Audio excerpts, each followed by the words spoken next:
Hindi pa Committee. tapos yung inventory, pero Yes po, naglalabas Mr. Chair. na yung mga karton at saka mga iba't ibang bagay. Yes po, Mr. Chair. Naglalabas na po silang Yes. gamit. Hindi pa po tapos yung inventory. Inilagay nyo ba lahat sa spot report, yung lahat ng inilabas nyo? No, Your Honor. No. Kung sa 27 po, Your Honor, wala po talagang silang na parating doon sa office. Kaya po, wala po talaga kaming na-inventory na 27. And therefore, Major Quijana, mali na naman. General Mariano, please tell me kung tama ang ginawa ng mga bata mo. Mr. Chair, mali po, Mr. Chair. Ha? Mali po, Mr. Chair.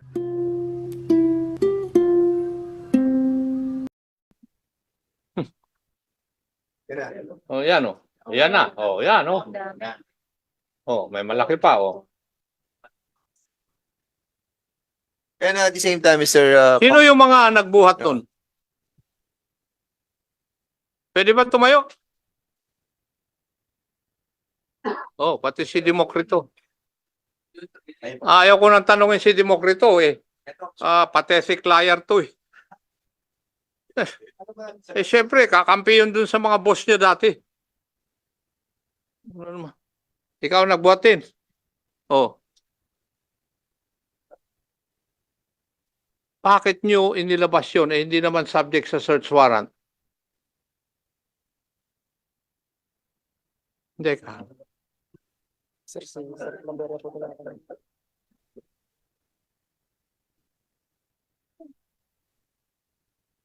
Your Honor, sumunod lang po kami sa superior po namin. Eh, yung iba? Yes. Your Honor, ang utos po sa amin, hindi pa po tapos kasi nun yung inventory. Pinababa po sa amin yung mga box po at ang sabi po sa amin is consumable goods daw po yun. Ang nagsabi po nun sa amin si Police Major Quijana po. And naniwala po ba kayo na puro consumable goods yun? Iho, Base po dun sa naniwala ka ba? Doon sa hindi po. sinabi? Hindi po. Yung isa, naniwala ka rin? Wala po kasi akong idea, Your Honor, kung ano po yung Aha. yung sumunod lang po kami sa utos po. Pero ito, alam niyo na hindi in-inventory doon sa 1811. Ha? Hindi in-inventory sa 1811. Hindi po kasi hindi po tapos nun yung inventory, Your Honor. Oh, pero hindi pa nga tapos yung inventory, pero nakita nyo naman, dyan sa video, ang dami ng inilabas na bagay-bagay. Your Honor, if I may, Patrolman Adena, Your Honor.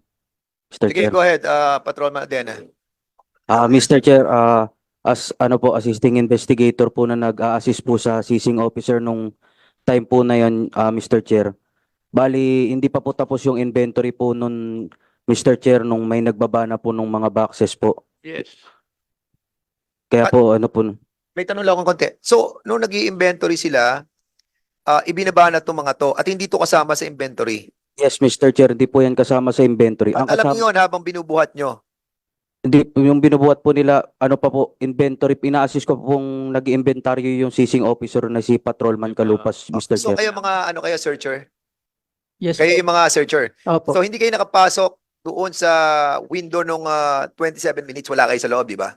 Kasi nabilang ko doon, 13 lang eh. Wala pa yung mga searcher. So, hindi pa kayo pinapatawag, in other words. Yes po. Wala pa po Okay, sila, okay, Mr. okay. Chair. Thank you. So, ibig sabihin, may utos na sa inyo, si Major Quijana, na ilabas na yung mga iba't ibang bagay, hindi pa tapos yung inventory. Tama o mali? Tama po, Your Honor. Tama. Tama po, Your Honor. The other one? Yun po yung hindi po namin alam kasi nakafocus po kami. Hindi pa tapos yung inventory, pero Yes po, naglalabas Mr. na yung mga karton at saka mga iba't ibang bagay. Yes po, Mr. Chair, naglalabas na po silang gamit. Yes. Hindi pa po tapos yung inventory. And if we look at the return of the search warrant conducted, wala po yung mga items na yun sa return of the search warrant. Sino yung gumawa ng return of the search warrant? Yes. State your name. This is Chiro, Your Honor. Ikaw ang nag-return. Yes po, Your Honor. Can you tell this committee, lahat ba ng inilabas nyo ron ay sinama nyo doon sa return of the search warrant? Only in the spot report, Your Honor, yun lang po yung nilagay ko po sa return of search warrant. Yung nilagay nyo sa spot report. Yes, Your Honor. Inilagay nyo ba lahat sa spot report, yung lahat ng inilabas nyo? No, Your Honor. No.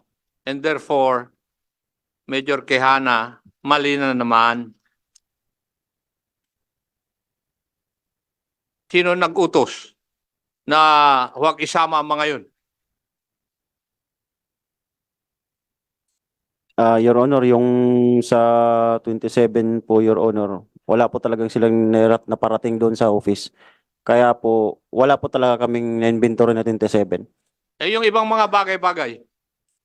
Yung inilabas ng mga iba. Yun Mga, po, wala po kaming nakita doon walang po. turnover sa inyo. Wala po, Your Honor. Yes. Inuwi na. Ay. Ang tinapay talaga. Anyway, so, yung inventory at saka marking ng item seized, saan nangyari?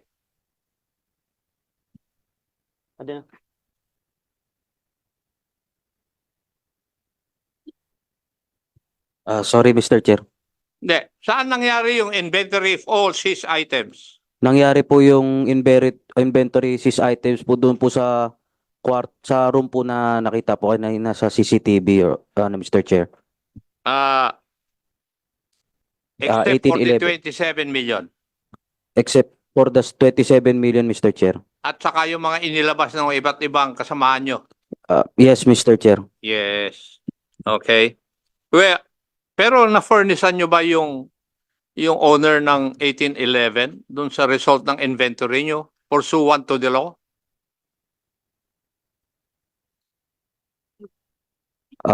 Hindi rin. No, Mr. Chair. Basahin niyo kasi yung rules of court. Rule 128. Para makita ninyo na dapat meron kayong responsibilidad na bigyan ng kopya ng seized items ninyo dun sa search yung owner or occupant ng sinearch nyo na lugar. Okay? Yes, Mr. Chair. Lesson learned. Now, could you please submit, do you have a copy of the search warrant? None, Mr. Chair. Now, may I ask Major Quijana and Colonel Guevara, when are you supposed to implement a search warrant? If you know your law and you know your job.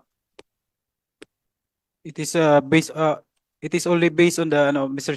Chair sa No. any type of day and night, Mr. Chair. Any time of Day and night, Mr. Chair. the night, day and night. Day and night, Mr. Chair. Are you sure of that? And based also the specifics search No, based on the are you warrant. sure of that you can implement the search warrant any time of the day and night? Yes, Mr. Chair. How about you, Major Quijana? What is your answer to my question? Yes, Your Honor. Anong yes? Day and night po, Your Honor. Day and night. Are you aware of Rule 126, Section 9 of the Rules of Court? No, Your Honor. No? Eh, yung attorney ng Espasyo Hotel. You're not aware of it? Yes, kasi hindi mo trabaho. Pero itong mga pulis na ito, trabaho nila na mag-implement ng search warrant. Rule 126, Section 9. The warrant must direct that it be served in the daytime unless the affidavit asserts that the property is on the person or in the place ordered to be searched, in which case a direction may be inserted that it be served at any time of the day or night. Kaya ako pinasasubmit yung kopya ng search warrant. Kung meron naka-insert doon that you can serve it any time of the day and of the night.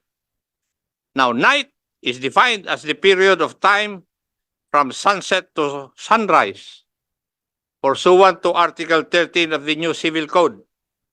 as amended by Section 31, Chapter 8 of the Administrative Code of 1987.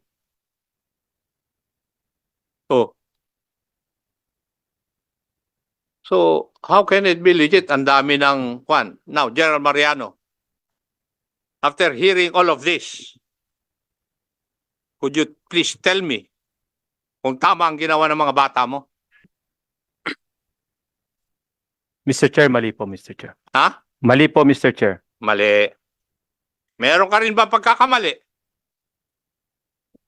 Meron din po, Mr. Chair, at hindi ko kagad po nakita yung kanilang mga pagkakamali during the time that we are conducting the investigation because we are basing only dun po sa ating sinabit nilang mga affidavits as well as during that time, hindi pa naman po nakakwash yung ating SW, kaya po I'm in the presumption po na it is done in a regularity in the performance of duty. Well, would you agree with me that you are responsible for what your men did from end to finish of the operation? Yes, Mr. Chair. Yes, and therefore, Can I clarify, Mr. Chair? patapusin mo muna ako kasi may therefore Yes, pa Mr. ako. Chair. And therefore, you failed in observing command responsibility. Kasi hindi mo masabi sa akin ngayon. Mr. Chair, I did not give them unlawful order, Mr. Chair, because I did not say that you gave them unlawful orders. But that is why I asked you for the definition of command responsibility in the first place. And yet, you do not know that definition. And that is the reason why hindi mo ako masagot ng tama. Kasi any commander for that matter is responsible for whatever his unit or men fails to do or does. Or do, I mean. So, kung may pagkakamali yung mga tao mo, even if you do not know it, you are still responsible being the commander. yes, Mr. Chair. Yes. At matanong kita, why did you refuse to release the 4 Chinese ladies when you were requested by their lawyer to do so? Mr. Chair, I was not requested by their lawyer to release this the 7 rescued or victims of the alleged human trafficking, Mr. Chair. I never talked to any lawyer, Mr. Chair. Wala po ako nakausap. Yes, but did you receive a letter from the lawyer? I have a copy of that letter addressed to you.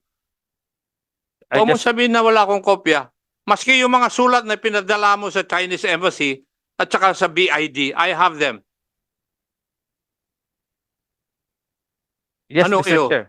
And how many days were they detained from September 16? Sergeant Ruiz? How many days were they detained sa DSOU? 4 days, Your Honor. And then after Sorry, which, They will transfer to Tambo Police Station. who ordered the transfer? If I recall, Your Honor, Lieutenant Colonel Guevara. Yes. Now, Major Magsalos, bakit mo tinanggap? Hindi naman ikaw nakahuli. Hindi ka naman ng Office of Primary Responsibility. Mr. Chair, it was endorsed by the DSOU to use only the facility, but still Can that be done in the PNP? as rescued victims, Your Honor, Mr. Chair. You assume that they are rescued victims. Yes, Your Honor. Eh, It was ikaw in- kasama it sa was Operation endorsed. Iho eh. Alam mo na hindi sila rescued victims. Kitang-kita na kinatok nyo yung mga kwarto ng ibang tao. Yes, Mr. Chair, I never denied that I was in that operation, but with limited participation only as area security, Mr. Chair, Your Honor. Area security. Pero the fact remains na tinanggap mo sa iyong custody yung 4 na Chinese victims. Saka, Would that be proper?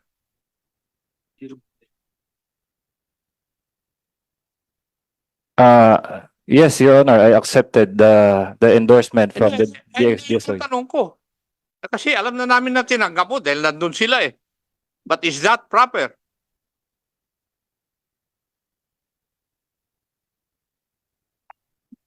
I believe, Your Honor, it's still proper because the facility of the Tambo Police Substation only was utilized. Well, They were ang nagbabantay po sa kanila is still personnel po from DSOU.